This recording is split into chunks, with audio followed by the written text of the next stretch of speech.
Welcome to the Level Up Your Band podcast, episode 79.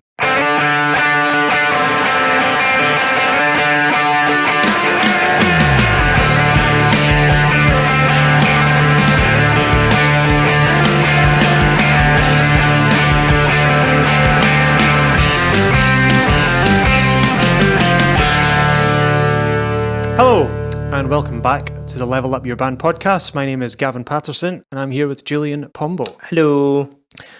Yeah, so how are you this week? Oh, I'm good. I'm peachy. I just had my first proper gig on Sunday, which was great. It was a country festival down outside Manchester, Buckland Boots. Mm-hmm. I was playing with Katie Cross. Good weather. It was actually not bad. It was great. I had a great time. It was so nice to. I mean, I'm not knocking the weddings. Like, I still count them as gigs. But there was something about playing original music. I had so much fun. Yeah, I've not done that yet. That'll be cool. So yeah, it was great, and there was just so many great moments, and yeah. So I'm pretty happy. Yeah, how about you? What have you been getting up to? Not much, just the usual. Just getting prepared for the next couple of months for gigs and stuff. There's a lot of gigs starting back up now. Today is band rehearsals and 3rd of August. We're 3 weeks.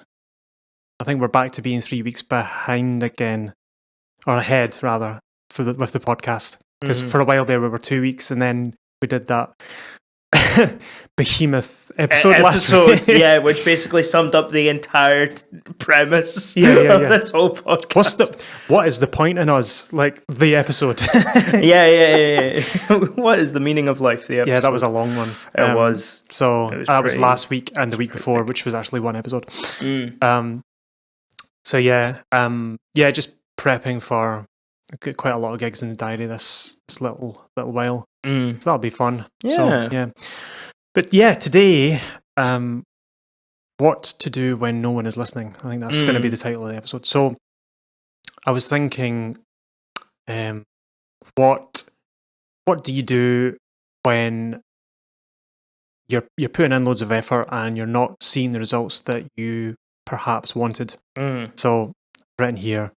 What do you do when you've been implementing all of the Level Up Your Band advice and have spent time leveling up each part of your band and still no one is listening on Spotify, no one is ordering tickets, no one is following you online, all that? Yeah. What's going on? So you've taken all the advice and it hasn't worked. So yeah. Option 1, the Level Up Your Band podcast is bogus and you should stop listening to it. Give it a 1-star review. Don't, please. Yeah, it would be better than nothing, so. Yeah. Yes, call to action. Please, if you like this podcast, please send us a 5-star review on Apple Podcasts. Yeah, or follow on wherever else. Yeah. Like on YouTube, whatever. Yeah. That's what all the YouTubers do now. At the start of it, I kind of hate it.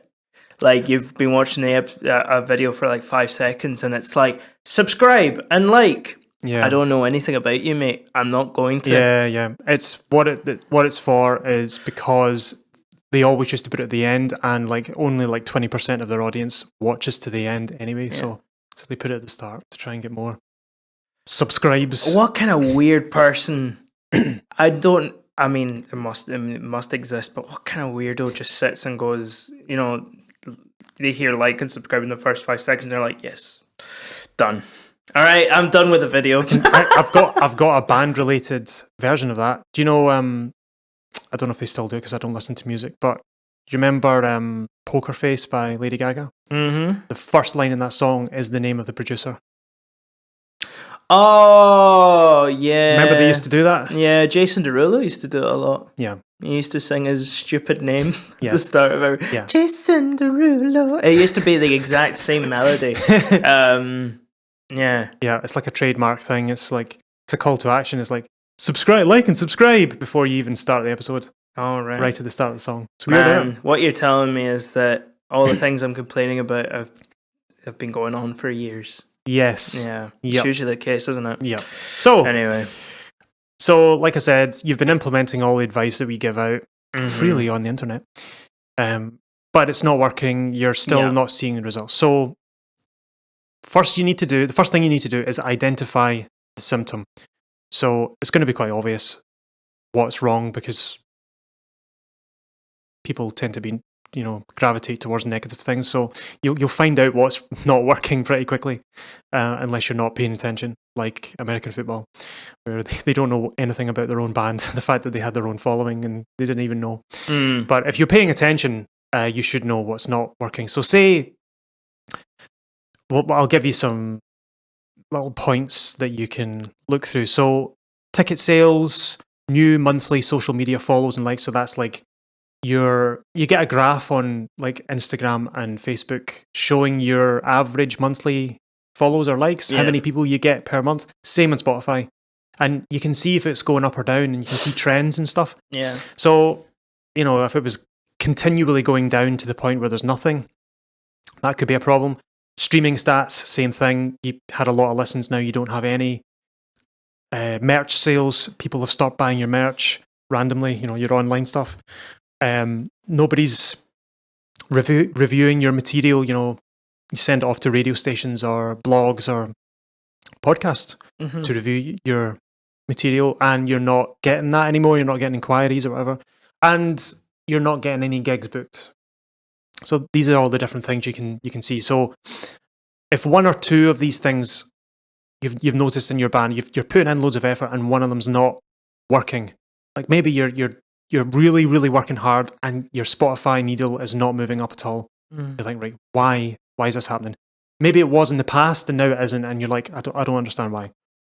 So once you've identified the symptom, that's like the runny nose, or the sore head, and then you have to trace it back and find what the cause is. What's the disease? What's the thing causing the thing? So find the cause. So follow it back from the symptom. If you find that there is only one or two things in this list above that has been affected, then it's probably a systems problem. So I'll give you an example. Streaming stats are down. Could be that you haven't released material in a while. Right. So everyone knows when you release something, you get this massive spike of streams, and then it tails off to a sort of average. It's usually like it finds its level. I've never really noticed it, with bands and stuff to go down to zero. It never goes down to zero. You always get some people listening. They'll add it to their own personal playlist or something, and they'll listen to it. So you might get say like 1,000 monthly listens, and then after 6 months it's down to like 60, and it will stay there for a year. Like it'll never drop below that. So it's like a baseline. That it'll get to. Yeah, you have to be really terrible to be at zero. Like your music really has to suck. Yeah. Like to a level of like. Yeah. And I'm sorry if your band is at that point. Yeah, I'm really sorry. I'm so sorry. Hey, try and listening to like the other episodes of this podcast. It might help.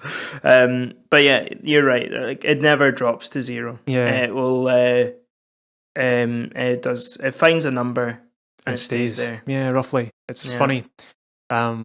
So maybe it's not. If it's dropped to zero, well, there's a big problem. Maybe it's a technical issue. Maybe your music has been accidentally deleted or something.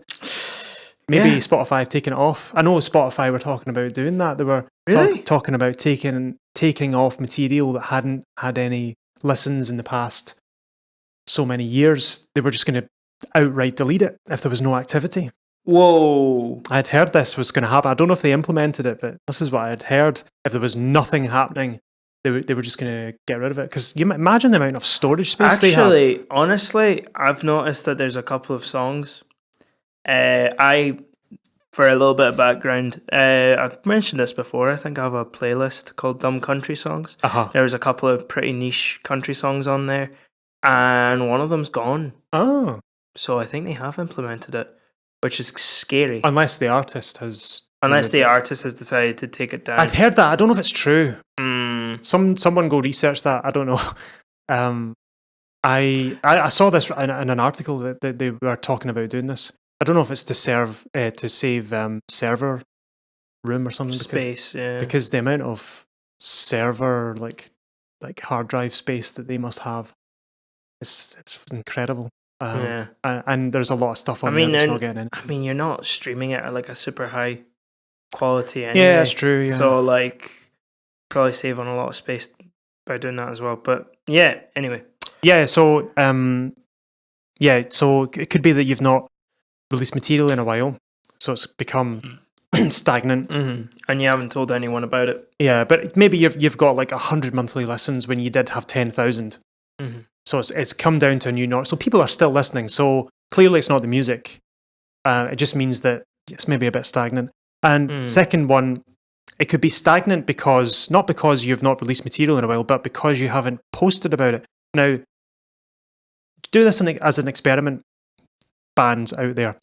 If you released an album like a year ago and you see your Spotify stats have gone down to a level number, try posting on social media saying, "Hey, just as a reminder, we have this album that we came out last year." You could do a Throwback Thursday on it. There you go. Yes, yeah. Throwback Thursday. We released this album this year. It was whatever. Yeah. I don't know. And then watch carefully on your Spotify stats and see if you get a little uptick in streams. You probably will. And it'll inform you later. You can go, right, just in order to keep this in the top of people's minds that we still exist, maybe periodically we just remind people that because people say, "Oh yeah, remember that album there? Yeah, actually I'm going to go on Spotify and put it back on my playlist because I really like that. I forgot about them." I do that sometimes with podcasts. Yeah. I'll be like, "Oh yeah, I forgot. I used to listen to that all the time. I'll go back and check." And then you check out some episodes. You're like, "Oh, I've missed like so much. I forgot about." I love doing that. Like going back and like, "Oh damn, I missed like 3 or 4 episodes that I would have been interested in, but I've just forgotten." But you maybe see an Instagram post and you're like, "Oh yeah." So yeah, how do you fix it? Like I said, post more on social media about your streaming platforms, and the obvious one, if it's gone stagnant, just release new material, record and release new material, and that'll solve that issue. Yeah. So, so that's the kind of one, what would you call it? Avenue, one segment of your band that's maybe not performing well. Could be a technical problem. Could be a member problem where he's in charge of the emails and he hasn't been replying, and that's why we haven't been booking gigs. And then you go on the emails and there's like 25 unread emails or unreplied to. Yeah. Been there, done that. Yeah, it's happened. So maybe there's an administrative issue. Yes. And it's not you, it's not the band. It's just a little misunderstanding. So this, we'll get on to the next part. So what if you find that everything across all platforms and places where you and your audience touch is at rock bottom in terms of stats?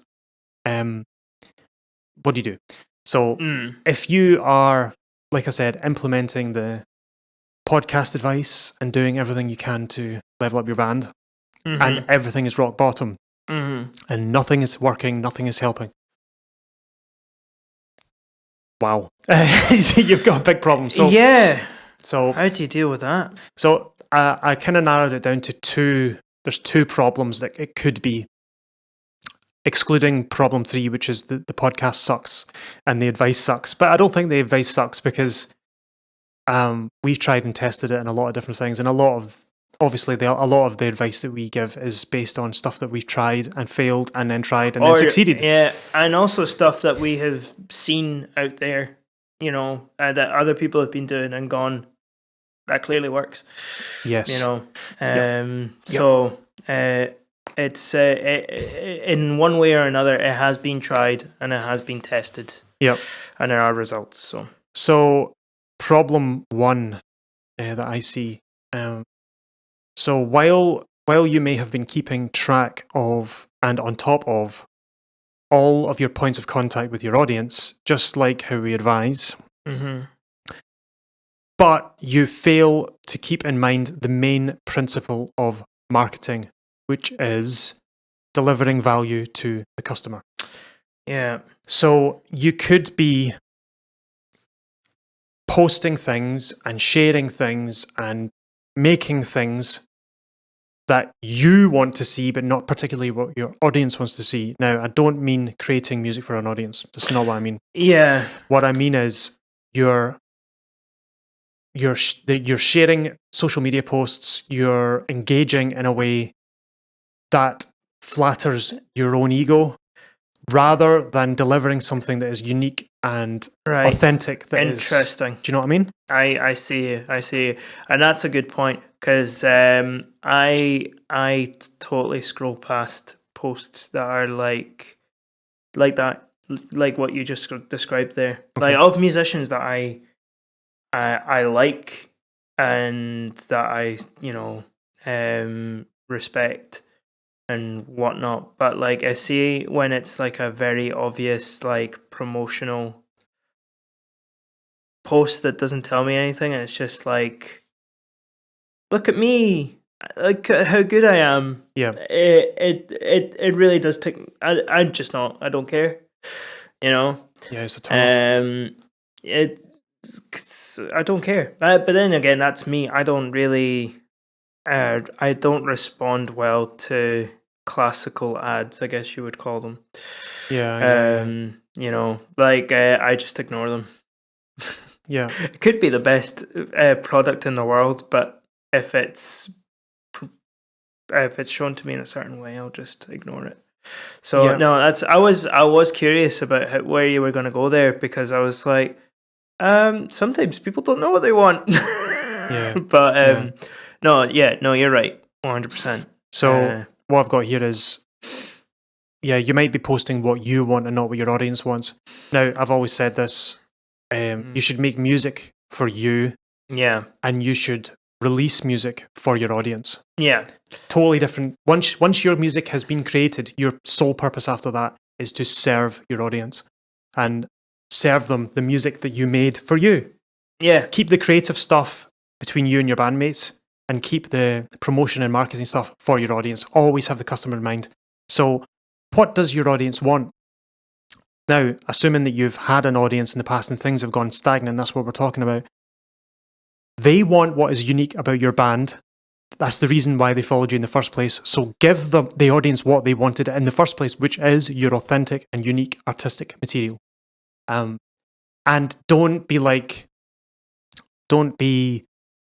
salesy, like, sell it, bang, bang, and the dirt is gone. It's like in your face, like advertisement, like classic advertisement. You know, the Quagmire voice from Family Guy, the sort of, hi there, have you tried blah blah blah blah blah. It's like the sales patter, Yeah, I know exactly. Yeah, it's such a turn off when you see that. One of my biggest turn offs is when somebody makes a post selling an album and they mention an award that they won. I don't care.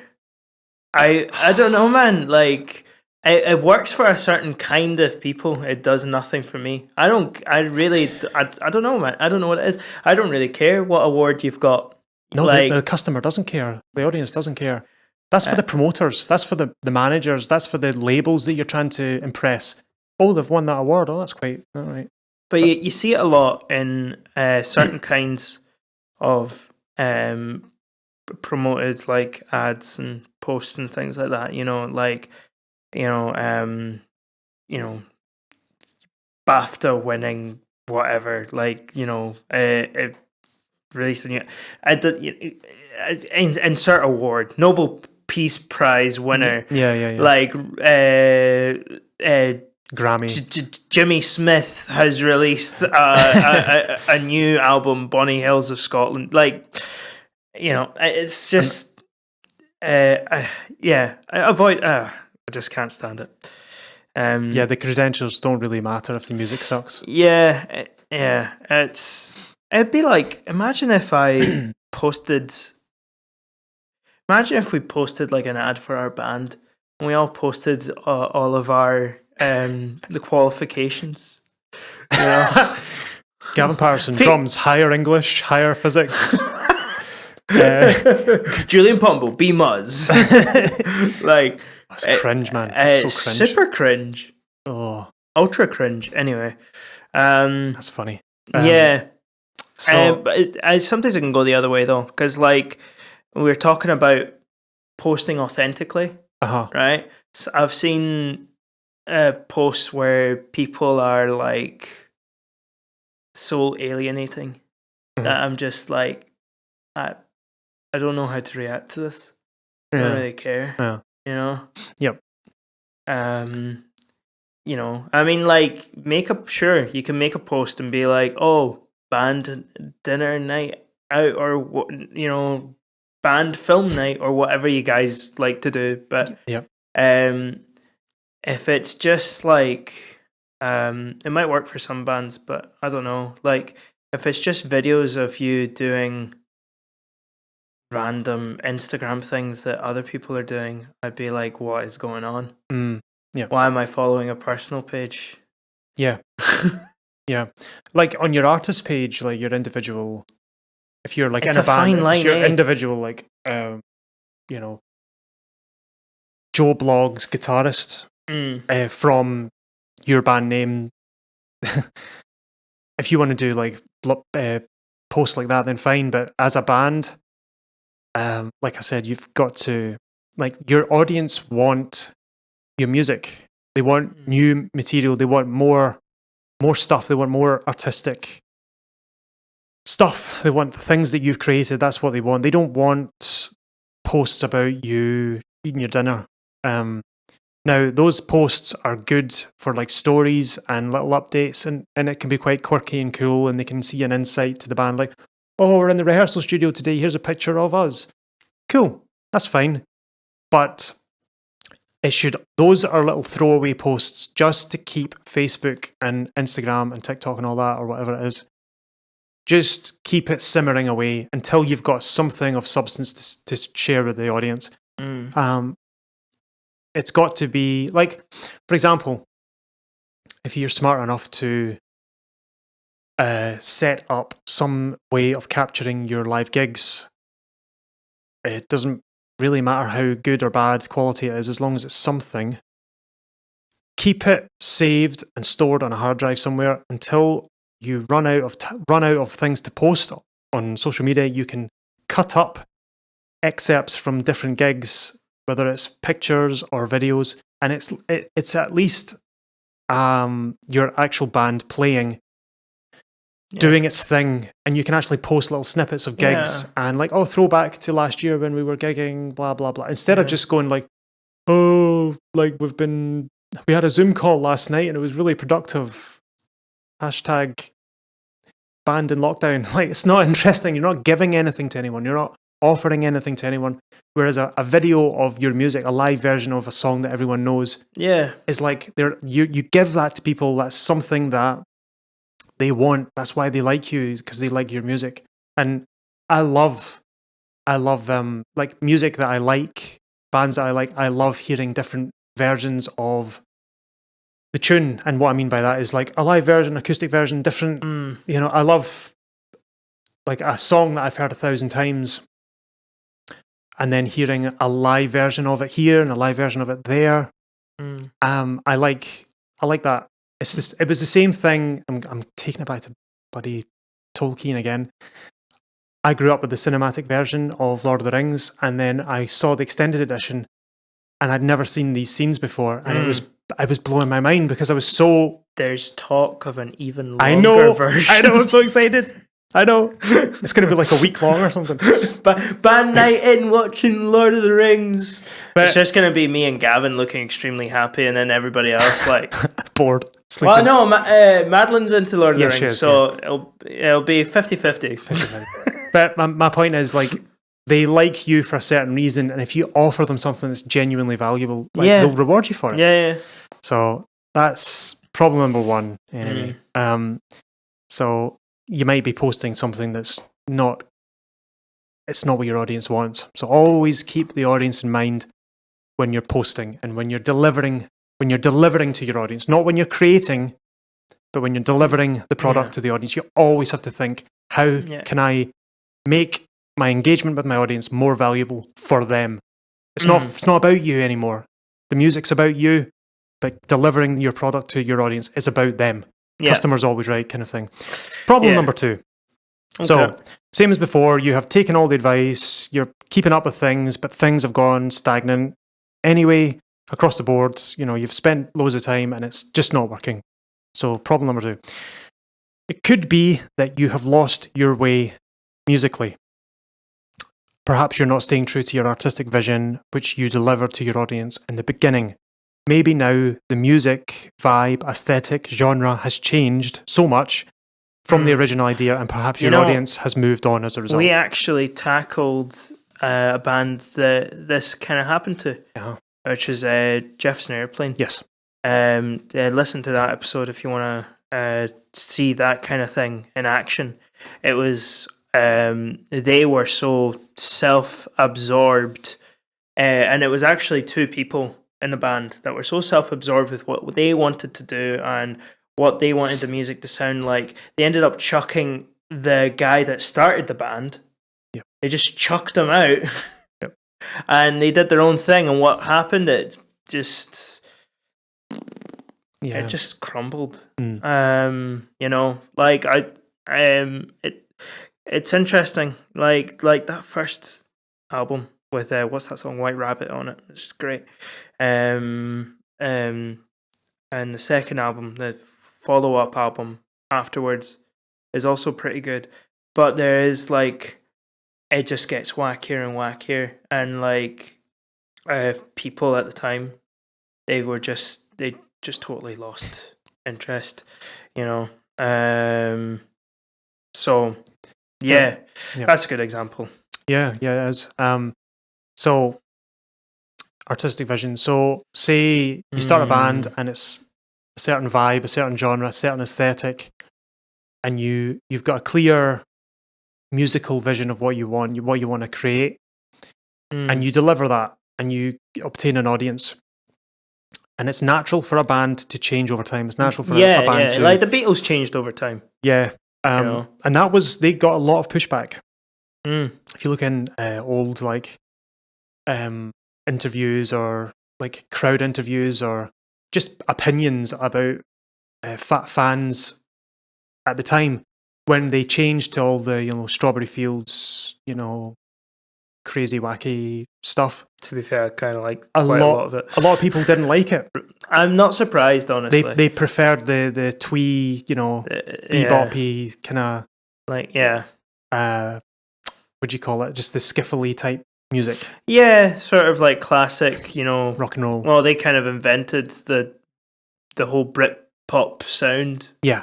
So basically pop music, yeah. So when they changed, they did alienate a bit of their audience, but their artistic vision evolves. Everything kind of naturally progressed on.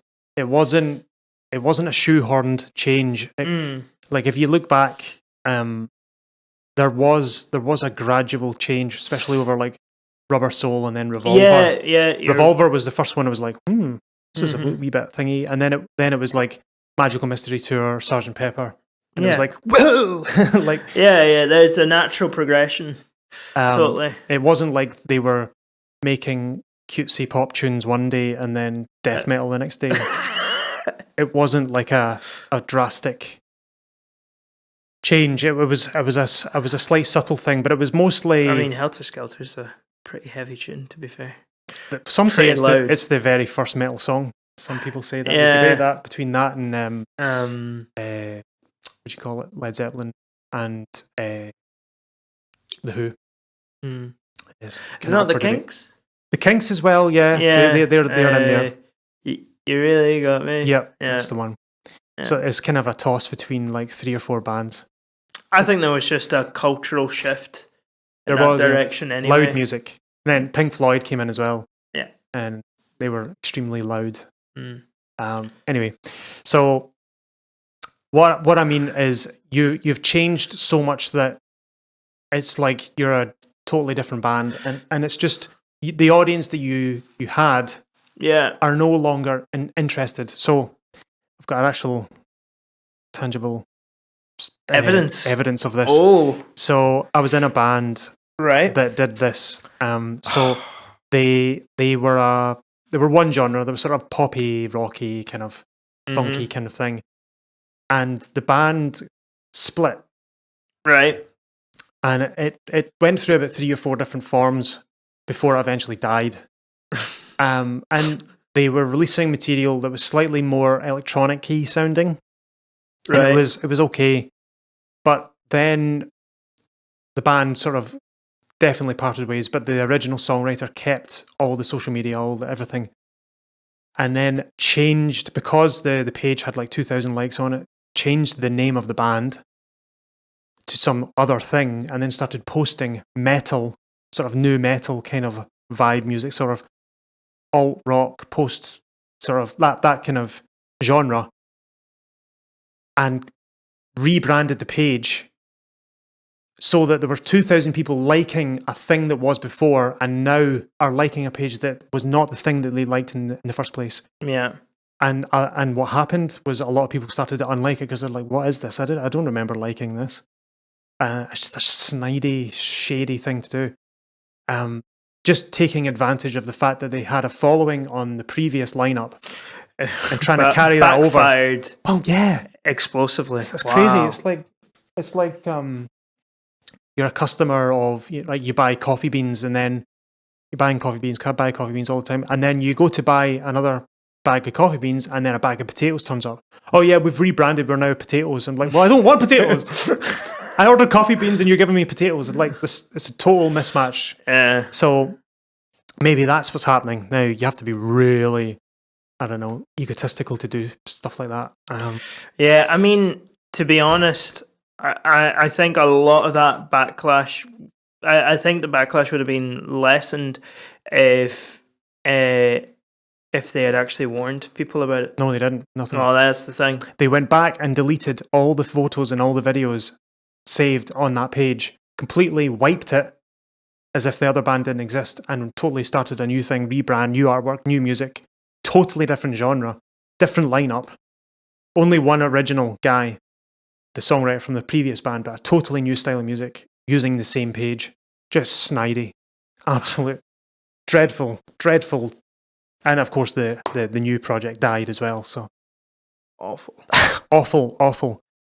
Do not do that. No. So yeah, always stay true to your music. And if the music starts to evolve, say you get some new band members and they bring their own influences and it starts to mold and shape into something slightly different sounding, that's okay, because it's a slow, gradual thing, and it's natural. It's not manufactured. Create what is natural to you, even if it's different to the original plan. I've seen that happen before. And if it is so wildly different from the original plan, i.e. a totally different genre, like going from a poppy band to a sort of hard rock metal sound, then you need to just do a conscious rebrand. Yeah. Just completely stop and then just make another band. Because if it's so drastically different, if you want to bring people along from your previous project, you can just say, by the way, this band has ended. It doesn't exist anymore. However, we've started a new, like, the members of blah blah blah blah blah. I've started a new project, and we're going for this sound. You can follow us on this page. Yeah, you'll actually find that a lot of people, because people have. I don't know a single person that just listens. Well, there must be a couple of people out there, because there always is. But I don't know one person that listens to one genre of music, right? So not even me. What? Not even me. No, like so just you will get people who will go, oh, that's cool. I'll be interested to hear what they do with that. And then they'll follow you. Just be honest up front. Just be honest. Like you don't gain anything bad from being honest. or anything truly bad, really. No. You create more problems for yourself if you try and do things in an underhanded, nefarious, sneaky way.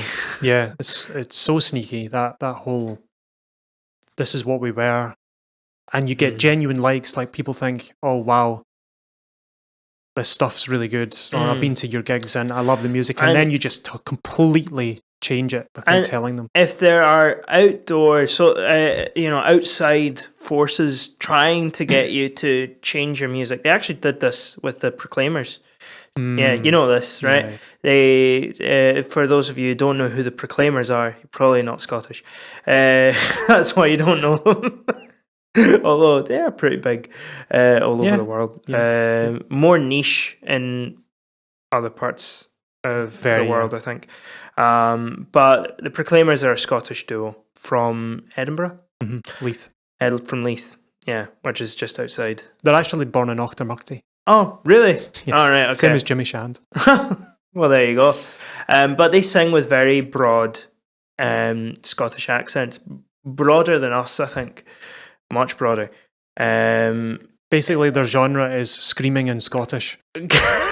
I mean, they shout in tune. Yeah, they shout in tune. I mean, like, I honestly, I like it. I like they're the good musicians. I think they're good. Yeah. They are actually, they're excellent. I know I've played 500 Miles to Death wedding, at every wedding, but you've got to give it to them that they're good musicians. Yeah. But their label tried to anglicize them. So what I mean by that is they were trying to get them to sing in a more neutral accent, an American accent or an English accent or something, and they were like, no, that's not our brand.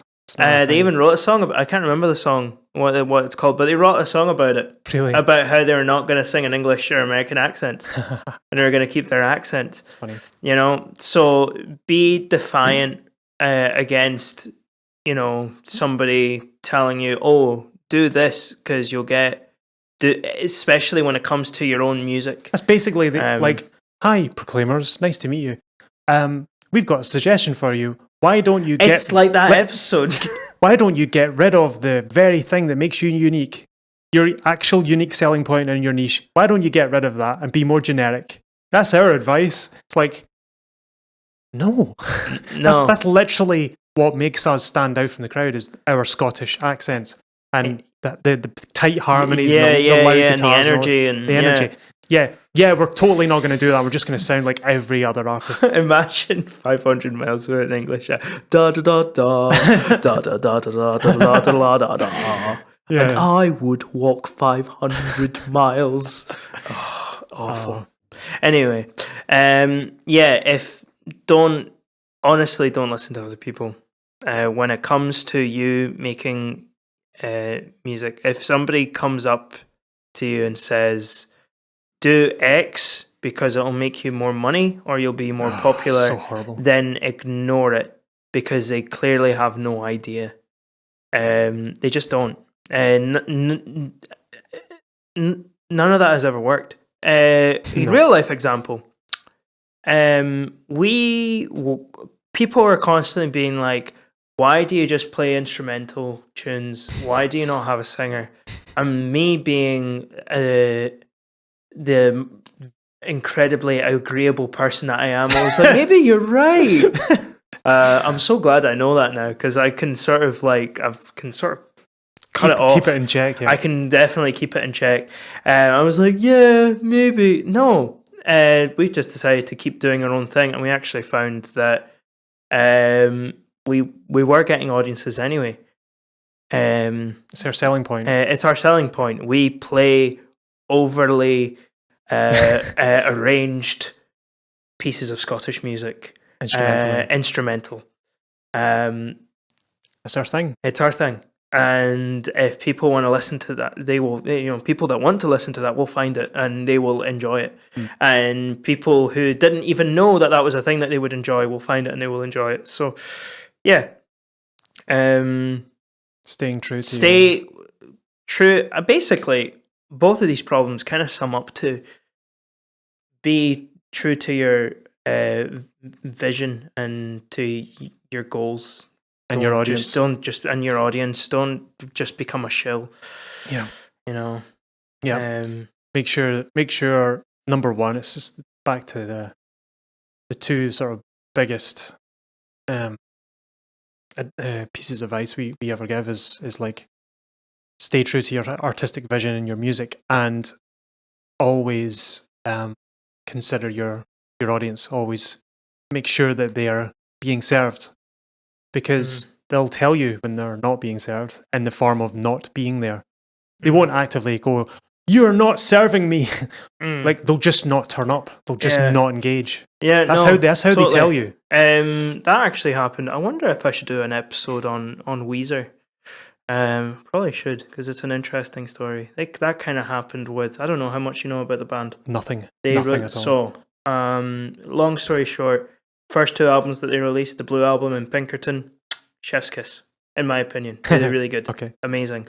But Pinkerton got low reviews from industry critics. They didn't like it because it's the sound's a little, it's a little rougher. It's not as sparkly or as nice. Okay. So it got panned by critics, but fans loved it. Yeah. Fans were still really, really into it. Took a huge break. Came back with a green album.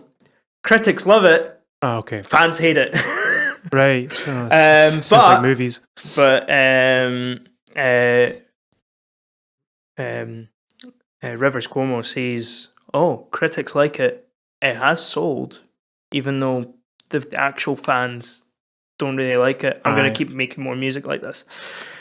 And then from there, it's kind of, you know, the actual Weezer fans are like, you know, it's fine, like, it's okay, but I don't listen to like any of the other albums after Pinkerton except OK Human. I actually enjoyed that one. That was their newest release. It's actually quite fun. But that might be an idea for a next episode. Because it kind of touches on a lot of what we're talking about here. Although there's still a multi-million band. Yeah. Well, even people that high up can make mistakes. Oh, totally. Yeah. So. And we kind of covered a lot of this in the Dream Theater episode. Yeah. You know, it happened to them very early on. Yeah, but that was outside forces again. Yeah. Trying to change things. It's funny. So if you want to look into that, you can listen to that episode too. Yeah. It's funny how it always ends up back to that. Totally. It's all one beautiful circle. Yeah. I was going to say something, I can't remember what it was. Damn. Yeah, just the staying true to what's just natural and what you like and what you want to create, and never consider like, oh, the critics like this or didn't like this. I don't listen to the critics ever. I listen to the audience. That's what you should do. Always. You should always listen to... Yeah. It's like in Eurovision. They now do they have like the critics, the professionals, and then the audience score. And it's so funny, like, how much it differs. What critics like has nothing to do with what people actually like. Yep. It's fascinating. Well, it's like the market doesn't lie. The reason why is because there's so many people engaging in it. And just with the law of averages and statistics and stuff, because you've got such a massive sample size in an audience score, like in Rotten Tomatoes, because the number is so large that you'll get a much more accurate reading of what the actual film is like. Whereas a critic, maybe a team of critics that are less than 10 people. Like, you're not going to get an accurate sample size from 10 people. It's impossible. So, like, or even sometimes one person reviewing something. Yeah, that's not an accurate sample size. When you go on Google reviews, and there's like, it's, I don't know, overall 4 stars, and there's only 10 reviews. And and then you've got another place that's got 1,300 reviews. Mm. That's a much bigger sample size. So the chances are that the one with the more reviews is a more accurate representation of what the thing is actually like. And the market doesn't lie. If people are getting something that they don't find value in, they won't buy it. They won't be there. They vote with their feet. They just it's just how it works. You know, like whether it's a product or a band, or if there's no one engaging in it, it's either no one knows about it or people know about it and they just don't care about it. And that's up to the band to identify what the issue is. It could be just a like, oh, I haven't heard of them kind of problem. So it's a marketing issue. I mean, I could go into marketing at some point more in depth. I always say like marketing is basically just delivering what your audience wants, or delivering something of value to an audience. That's kind of what marketing is.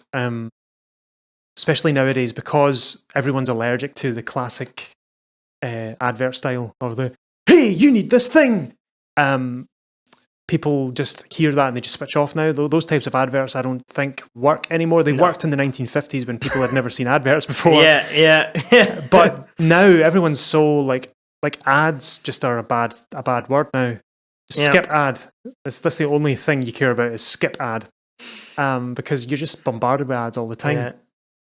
So if you're gonna do ads now, it has to offer something for free. It has to do that. If it's not doing that, it's not an ad nowadays.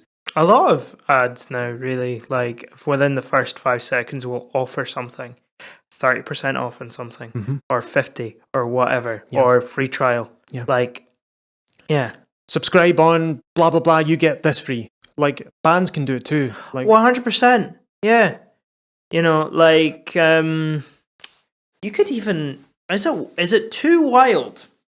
Oh. Is it too wild to get people to subscribe to something and then you give them a single? No, it's not. Is that too crazy? Of course not. There you go. Of course not. That's how you do it. You know, whatever, like a free piece of merch or something. Anything. You know, the limit is your imagination. You know, or sign up and you get 20% off our online store on all of our merch. So that's CDs, t-shirts, beanie, whatever. This entire podcast is a marketing thing. It's like we offer all this advice for free on podcasts, and we also have downloadable PDF guides to different parts of leveling up your band on the website, and it's all for free. Like we're not selling anything. We're just giving out information and advice for free on the internet to anyone who wants it. It's like if we wanted to sell something, the best way to sell something is to first give away something for free. Because like you don't an advert for like you should buy this. I just don't think that model of ad is as effective as it used to be. And it hasn't been that effective for a long time now, unless the brand that you're selling is already well renowned. Right. Because you've already had a bit of it and you want to buy more. But if it's something that you're seeing for the first time, it has to be you have to be giving some value to someone. Someone needs to get value from what you're giving them before they'll even part with money. Luckily now, music, the way the internet model works, music's given away for free. So that's your free thing you offer to people, to fans. It's like, here, we have music for free, listen to it. And then if you like it, buy a ticket. That's kind of how music is given for free now anyway. So maybe if you're offering an extra thing, it can be something like a physical CD, physical piece of artwork.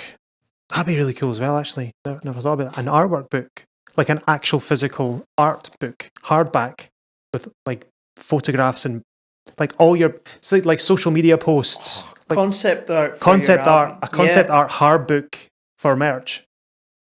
That'd be amazing, wouldn't it? You know, proper like all your artwork for the last 5 years or whatever, all in a book. It's definitely coffee table material.